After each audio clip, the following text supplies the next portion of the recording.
Salut à tous et bienvenue dans ce 35e Bottle Kill sur Malte à propos. Ça y est, la canicule touche enfin à sa fin. Cela veut dire qu'on peut déguster à nouveau du whisky dans des conditions un petit peu plus confortables. Et c'est pour cela que ce soir, je termine ma bouteille de Glenmorangie, 18 ans, Extremely Rare. Alors avec un meilleur accent en bon français, extrêmement rare, ce que cette bouteille n'est pas du tout puisqu'il s'agit d'un embouteillage de la gamme permanente de la distillerie que l'on trouve assez facilement chez les cavistes sur le marché français autour de 120 euros. Alors pour ce prix, qui est celui d'un whisky premium, on n'a pourtant pas des caractéristiques très haut de gamme puisque c'est un whisky qui est à la fois coloré au colorant E150, filtré et réduit à 43 degrés d'alcool.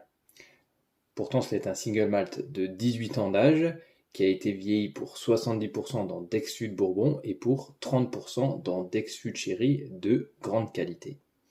Voilà, donc on peut préciser que la distillerie Glenmorangie est une des plus connues d'Écosse, une des plus grosses distilleries, mais aussi une des plus connues d'Écosse, surtout pour ses alambics qui sont les plus hauts d'Écosse, plus de 5 mètres de haut, ce qui nous donne un distillat léger, frais et floral.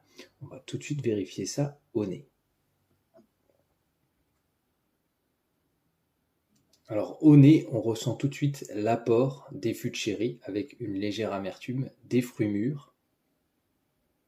Et en arrière-fond, le côté classique d'un Glenmorangie, donc de la fraîcheur, de la douceur, un peu de caramel, mais surtout pas mal de vanille, des fruits frais, des fruits jaunes et ce côté légèrement floral. On va voir en bouche maintenant.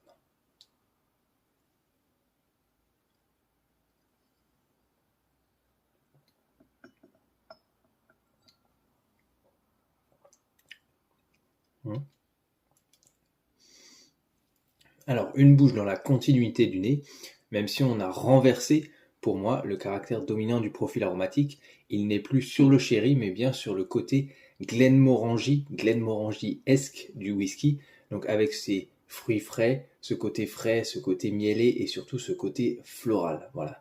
Les whiskies Glenmorangie, c'est des whiskies légers, des whiskies estivaux. Celui-ci ne fait pas exception à la règle.